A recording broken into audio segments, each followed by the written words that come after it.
Hi friends, welcome to Gautam Srikakulam moto vlogs. ఇప్పుడైతే మనం ఎరిమేలిలో ఉన్నాం.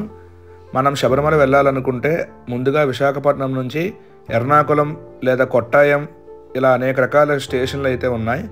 అక్కడ నుంచి మనం ఎరిమేలి చేరుకోవాలి. ఎరిమేలిలో వావర్ స్వామి వారి దర్శనం చేసుకుని అక్కడ నుంచి మనం ప్రారంభమై శబరిమల వెళ్తాం. అందరూ కూడా వావర్ స్వామి వారి దగ్గర కొబ్బరికాయ కొట్టి శబరిమల ప్రయాణం అవుతాం. ఇలా ఎందుకు చేయాలో ఇప్పుడు మనం తెలుసుకుందాం. 12వ శతాబ్దంలో అలాగే అంతకుముందు కూడా చాలామంది ఇతర మతస్థులు భారతదేశం మీద దండయాత్ర అయితే చేశారు. అలా వచ్చిన వాళ్ళలో వావర స్వామి వారు కూడా ఒకరు. కానీ అయ్యప్ప స్వామి వారికి మహిమ తెలుసుకుని అయ్యప్ప స్వామి వారికి మిత్రుడిగా మారారు. ఇప్పుడు మనం చూస్తున్న ప్రదేశాన్ని తిరుప్పారమాల అంటాం. ఇక్కడే వావర స్వామి వారు అలాగే అయ్యప్ప స్వామి వారు కూడా కూర్చుని ఉండేవారంట.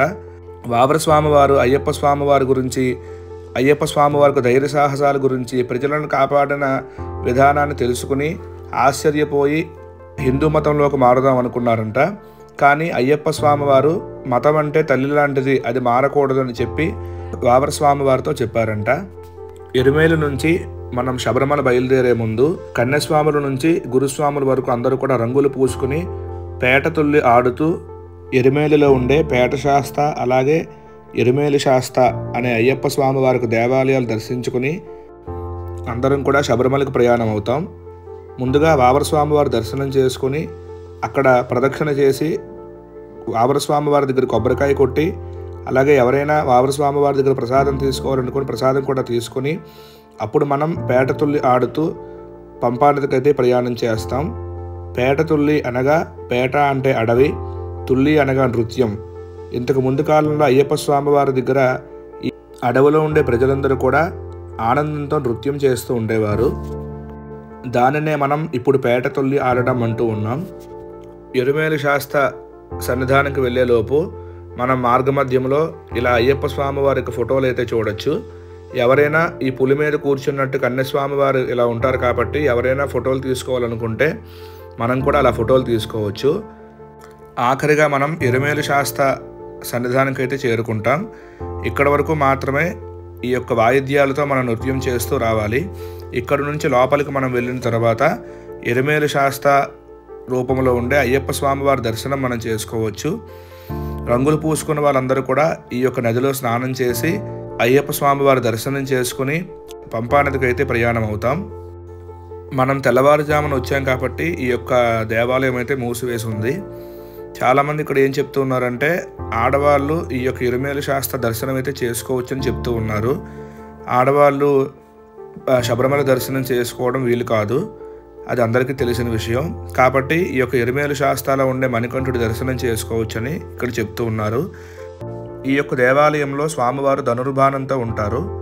దీనినే ఎరిమేలి శాస్త్ర అని పిలుస్తారు.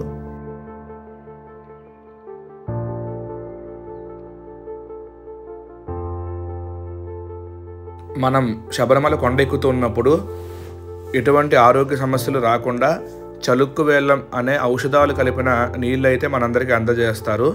మనం కొండెక్కుతూ ఉన్నప్పుడు మనకి ఎటువంటి ఆయాసం రాకుండా, అలుపు రాకుండా ఈ నీళ్ళు తాగితే బాగుంటుంది. నేను కూడా కొండెక్కుతున్నప్పుడు చాలా ఇబ్బంది పడ్డాను, కానీ ఆ నీళ్లు తాగడం వల్ల మనకు శరీరంలో శక్తి వస్తుంది. ఎవరైనా ప్రైవేట్ ట్రావెల్ బస్సులో వచ్చినట్లయితే మనం నీలక్కల వరకే బస్సులో వెళ్ళగలం. అక్కడ నుంచి కేరళ ఆర్టీసీ బస్సులో అయితే మనం పంబ వరకు చేరుకోవాలి. ఇప్పుడైతే మేము ఎరిమేలులో ఉన్నాం. ఇప్పుడైతే మనం పంపానది దగ్గర అయితే ఉన్నాం. పంపానదిలో స్నానం చేసి ఆ ఇరుముడిని మన యొక్క శిరస్సు మీద పెట్టుకుని మనం శబరిమల కొండెక్కడం అయితే ప్రారంభిస్తాం. మన యొక్క తర్వాత వీడియోలో మన శబరిమల ప్రయాణం పార్ట్ 2 అయితే చూద్దాం. అందరూ తప్పకుండా ఒక విషయాన్ని అయితే గుర్తుపెట్టుకోండి. ఎవరైతే పంపానదిలో స్నానం చేస్తారో ఆ పంపానదిలో బ్రష్ చేయడం కానీ, మలమూత్ర విసర్జనలు చేయడం కానీ పనికిరాదు. ఎందుకంటే పంపానది చాలా పవిత్రమైనది. అందులో మలమూత్రాదులు చేయడం అస్సలు మంచిది కాదు. బయట వేరేగా బాత్రూమ్స్ కూడా మనకైతే అవైలబుల్గా ఉన్నాయి. వీడియో చూసిన వాళ్ళందరూ తప్పకుండా సబ్స్క్రైబ్ చేసుకోండి. స్వామియే శరణమయ్యప్ప.